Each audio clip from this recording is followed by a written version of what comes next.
Magandang hapon sa inyong lahat. Muli po ito si Herbert Curia, author-promoter ng Human Rights Promotions. Ang boses ng Human Rights Promotions. Sa malayang demokrasyang ito kakibat ang ating pananalig sa ating banal na Panginoon Diyos, banal na Panginoon Kristo, at gabayan ng kaliwanagan ni Banal na Santa Maria mula sa isyong ating nakalap at magbabantay sa mabuting pamamahala, patas na hustisya at karapatang pantao. Ay hinggil sa isyu ng unprogrammed funds limit to 3% of total national budget proposal. Ang DBM ay nagpanukala na limitahan ng 3% ng national budget for unprogrammed funds. Sinuporta naman ng ating Pangulong Marcos ang panukalang ito. So ito yung ating tinunghayang issue ngayon na hinggil doon sa panukala na limitahan yung unprogrammed funds ng ating nilalagay sa program funds sa ating national budget. Gagawin ng 3%, mababa usually 45%. So itong mga nakaraan, mataas yung yung ating mataas yung ating program fund at para magkaroon na rin ng para na rin makontrol hindi diyan sa nangyayaring korupsyon. Nais ng bagong DBM Secretary Toledo na limitahan ito para sa malinis na budget kung saan ay naging laganap ang korupsyon sa flood control. Yan. Ang nasabing program funds na kasama sa pagbabudget ay walang appropriated funds kundi ang pondo nito ay hahanguin sa iba't ibang pagkukunan kagaya ng napover sa tax collection, etc. etc. Yung mga foreign na investment, ewan ko kung ano sa foreign na yon, na pinagkukunan nitong ang program fund. So may mga allocation ito at pinaglalaan ng mga proyekto o subsidy sa mga government offices,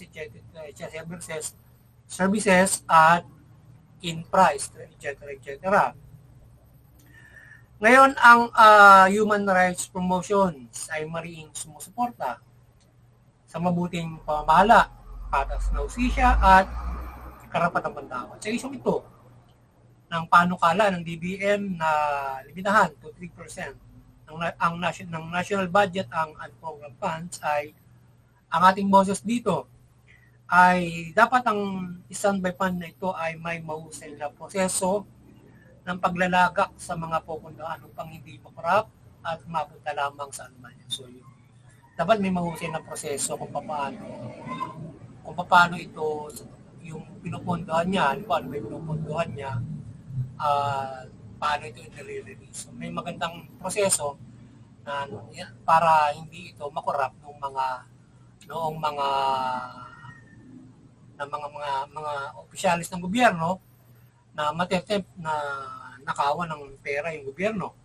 So, ang 3% ay maaaring tama lamang na pondo para dyan. Subalit kailangan ng malinaw ang proseso at paglalagakan para hindi mauwi ito sa korupsyon at para sa politikang suporta. Yeah. So, dapat isa sa publiko kung may pupunduhan na ito at malinaw ang paggagastahan at hindi channeling. Ang mangyari lamang o korupsyon ang bagsak din nitong program na kung saan ito ay humahalaga ng yung ngayon nasa 160 billion napakalaking pera din nun na kung yan ay makukurap sa maling proyekto o gagamitin ng mga ng ilang mga nakaupo ng mga sila itong mayore para sa kanilang politika or else bubulsa nila, mga ganun. Yan ang mahirap yan kapag doon na uwi yan, yung ganun kalaking pondo. Nitong mga nakaraan, napalaki ng pondo niya na kung saan proyekto nilalagak yan. So maaaring yung halimbawa, mayroon silang, kumbaga sa national budget, halimbawa, ang program funds, pero kung may nilayout na sila kung para saan yun, maaaring mabago. So yun ang problema. Tapos paano ba yung prosesong malinaw, lalo halimbawa mababago kung saan ibibigay yan or maaaring ito ay walang malinaw agad na paglalagyan, saka pa lang ilalagay kung merong pangangailangan. Parang contingencies, ganun. Ay malinaw yung contingencies o kaya mga extraordinary item, kumbaga man sa accounting terminology o ginagamit ng mga kumpanya kung meron silang mga problema. Halimbawa, litigation o mga binaha yung kanilang nagkaroon ng problema sa kanilang kumpanya. Doon bubunutin yung mga pera nagagastahin.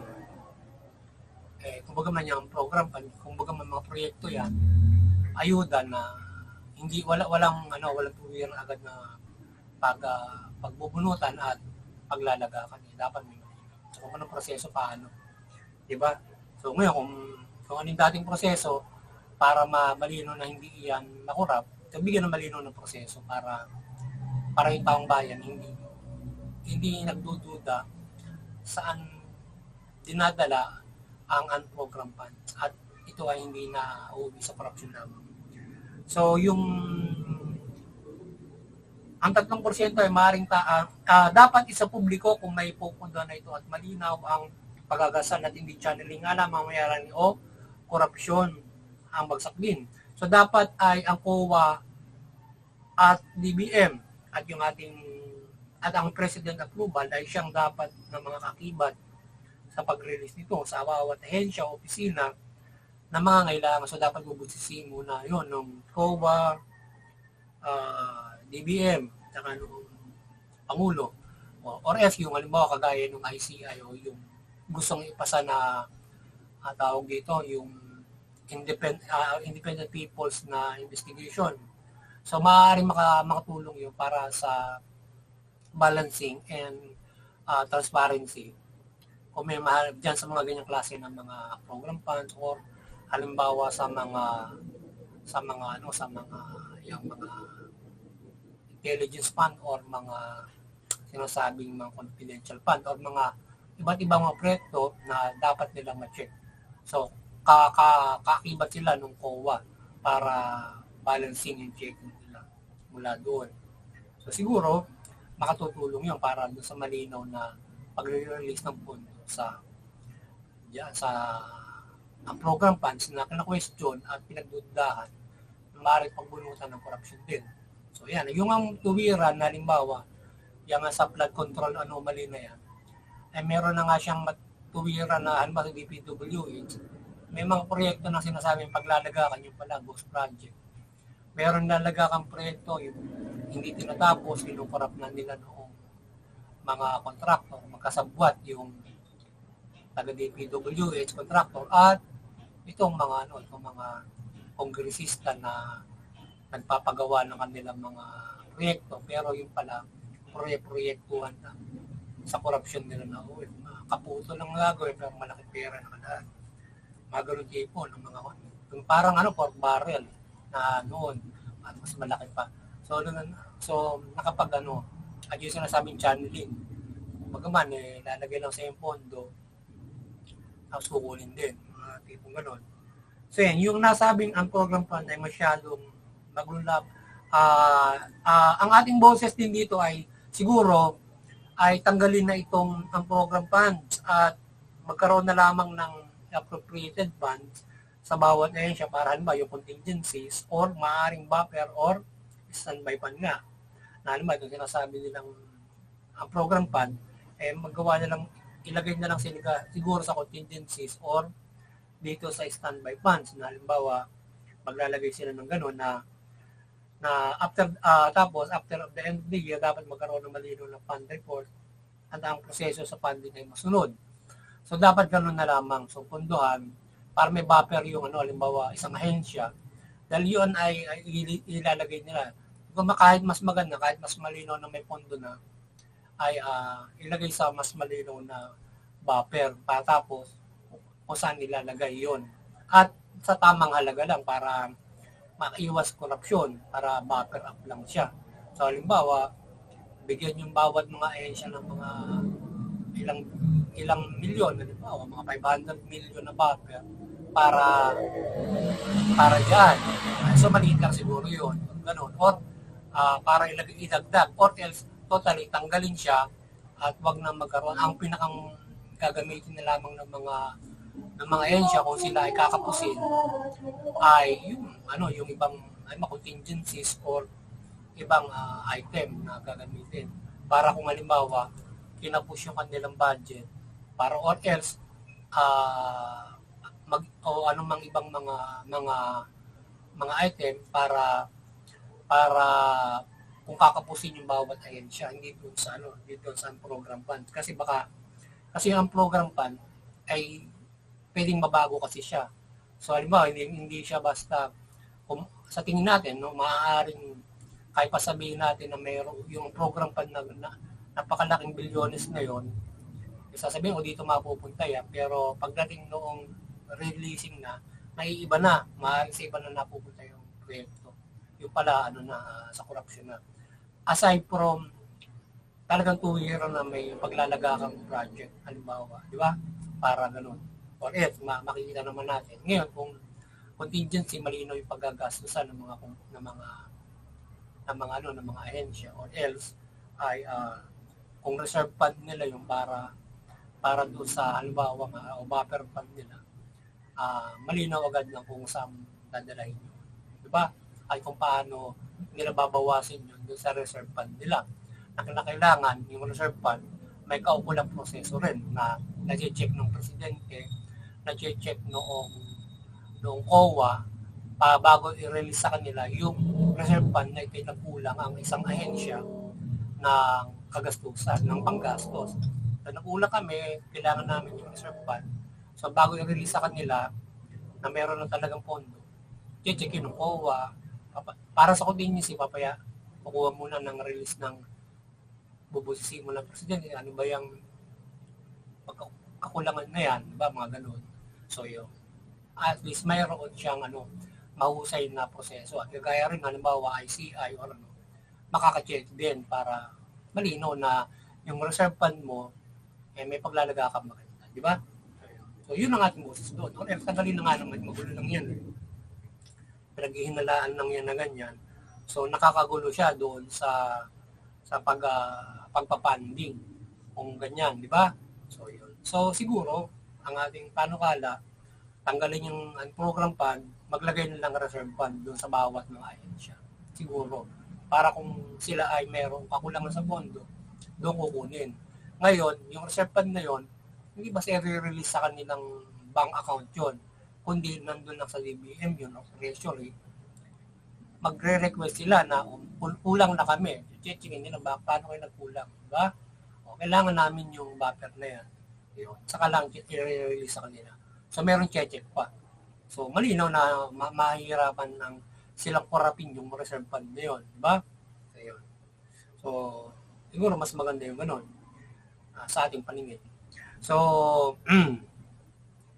ngayon siguro maaaring ang program funds ay ilan na lamang para sa yan, halimbawa yung program fund itutuloy pa rin. So siguro maaaring ilan na lamang sa pagkaka-industrialization or yung pagkakaroon ng mga industriya, paglalagay ng industriya ng ating pamahalaan para sa trabaho o maglaan ng pamahalaan ng mga pagtayo ng mga negosyo ng mga Pilipino bilang halimbawa sa corporation or large medium scale industries at magbigay ng maraming trabaho sa Pilipino.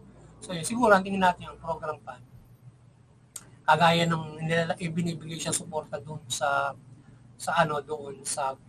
government corporation, GOCCs. Ang gawin ng ating gobyerno, kung ang program fund na yan ay i-buffer up doon sa halimbawa, kailangan ng lipunan ng Pilipino o talagang maglagay ng lipunan ng bondo kung paano magtatayo, halimbawa, magsama-sama ang mga Pilipino na magtayo ng korporasyon from the help of the government na makapagtayo ng pupundohan ng gobyerno at ito ay ma-manage noong mga tao na makapagbubuo para sila ay mabigyan ng trabaho. So, halimbawa, hindi sa cooperative form, kundi sa corporate form na ito ay suportado ng gobyerno. Instead of halimbawa nagbibigay ka ng maliit na negosyo o parang sari-sari store doon sa bawat mga pamilya o individual na humingi ng tulong sa gobyerno para makapagnegosyo or trabaho. So ngayon, mas maganda, magtayo ng malaking korporasyon yung ating gobyerno within the people na nagsama-sama para tulungan nila makapagtayo ng korporasyon, makapag-employ ng maraming trabaho siguro. Sana ganun ang gawin ng gobyerno. Mas makatutulong yung mga pondo na yan na nakukurap, halimbawa yon. Magkano yung nakurap, halimbawa, trilyon. Kung yung trilyon yung ginawa mong pondo yon, 1 billion lang, mag-i-employ na ng marami yun. Diba yung 1 billion? Anong negosyo, halimbawa? Magnegosyo ka ng halimbawa ng textile, magnegosyo ka ng mga digital or electronics, marami nang i-employ, halimbawa, yung ganun, mga from that kind of industry, 1 billion lang, maka-employ ka na ng 50 tao, 100 tao, maganda na, di ba? Halimbawa, gano'ng karaming tao ang employ nung napakalaking pera na yun. Siguro ganun lang gawin. Kasi ang gobyerno ang binibigay ng gobyerno ay yung ang tulong niya sa tao para ma-employ o kabuhayan ay yung maganon lang yung mga small scale, yung binibigay na gano'n. Hindi naman masama na yung gano'n ang tulong. Maganda rin yun Kaya lang ay yung iba hindi naman nagtatagumpay. Pero kung gano'ng mga pakikita mo, makapag-i-employ ka ng marami roon matutustusan mo na maayos yung mga Pilipino doon sa malaking negosyo na yon, halimbawa na kanilang itatayo na magsasama-sama yung mga tao in form of corporation or na gano'n yung itatayo para yung mga tao ay ma-employ, mabigyan sila ng trabaho, sweldo, di ba? At papaunlarin nila yon. So, siguro, imamanage, kasama sa management yung gobyerno para halimbawa, ano yung magiging kahati ng gobyerno roon at doon sa mga tao para ma-employ. Siguro yung aking panukala dyan para magbigay ng maraming trabaho dyan. Para instead of, halimbawa, ikaw ay maghihikayat ng yung mga tao, yung maghihikayat ka ng foreign investment, magtatayo ng corporation dito, or mag-i-invest sila dun sa ating mga korporasyon para mag-expand. Gawin nila yung mga tao, instead na dun lang sa pagbibigay ng mga sari-sari store or mga small scales na business para tulungan nila, yun nga namang magsamasamahin na nga naman sa isang korporasyon na bigyan ng employment, di ba? At magandang sahod, di ba? Para na rin sila may sari-sari store doon at naka-employ sila sa mahalaga sila ay masusustentuhan noon at mababantay ng maigi ng gobyerno yung mga korporasyon na yon na kaysa doon sa halimbawa 1 milyon na puro sari-sari store ang bibigay mo ay matagal ng sa bagay kung sa lokal na pamahalaan nababantayan yun, natutulungan naman pa DTI lokal na pamahalaan, pero kung lalagyan mo halimbawa isang bayan mga 2 korporasyon na mag-i-employ ng marami, so madali yung pagunlad, di ba? So yun, at aside from halimbawa yung iba ay doon sa kailangan naman talaga ng retail, so hindi naman po pwedeng ko ng retail. So kaya lang ay kung pag-uusapan ay dami ng employment at makakasuguro ka ng pagunlad, ganun siguro ang aking paningin na may tutulong ng gobyerno para sa lipunan ng Pilipino for employment with that kind of funding. Diba? So, yun ang ating mga pagdinyan yan. Ay, ang ating pamahalaan ay maging accountable at transparent in using funds o paglalaga ng pera ng bayan at iwasan ang korupsyon at katiwalian. So, yan. Sana yung ating pamahalaan ay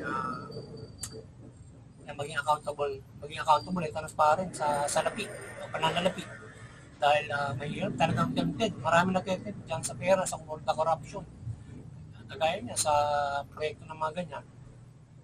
So kaya sana ang ating mga nasa pamahalaan kayo magabay ng ating banal na Panginoon Diyos, maging accountable kayo at may iwasan niyo yung corruption, yung temptation na yan.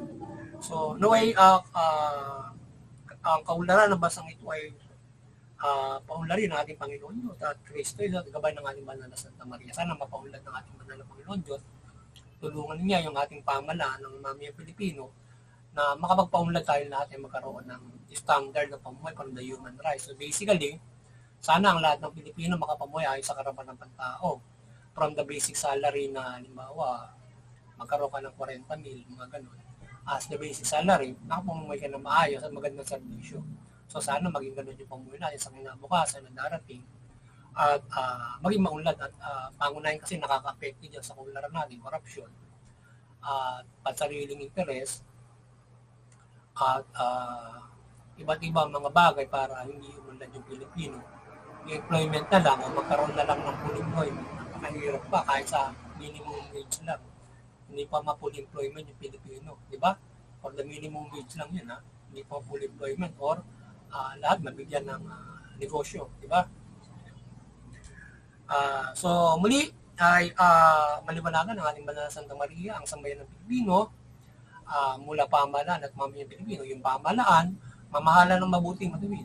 Tugunin yung karapatan ng tao, patas na hustisya, iwasin yung korupsyon, katiwalian, pang-api, opresyon. Yung mamamayan naman, suportahan yung mabuting pamamahala, patas na hustisya, karapatan ng pantao. Iwasan yung paglabag sa batas, paglaban sa pamahalaan. Yan. At tayo ay makapamuhay ayon sa karapatan, mapayapa, maunlad, at higit sa lahat makakapanampalataya tayo ng sa ating banal na Panginoon Diyos at magkaroon tayo ng kaligtasan spiritual na may magaan tayong pamumuhay o mapayapa at maunlad. At sa halip na tayo ay nasa magulong pamumuhay. Bagkus kung tayo man ay nasa in-equal na pamumuhay, maging matibay at malakas tayo na makapamuhay tayo ay nakasusunod sa banal na Panginoon Diyos at tayo ay magkaroon ng kaligtasang spiritual kahit na pamumuhay na ito ay mayroong inequality. Maging matibay at malakas ang lipunan ng Pilipino, lalong-lalo na yung mga Kristiyano, to spread the salvation of Jesus Christ sa bansang ito at makapamuhay tayo ng maunlad, mapayapa, na magawa natin ang karapatan at mabuting pamamahala. Magandang hapon sa inyo lahat at God bless you.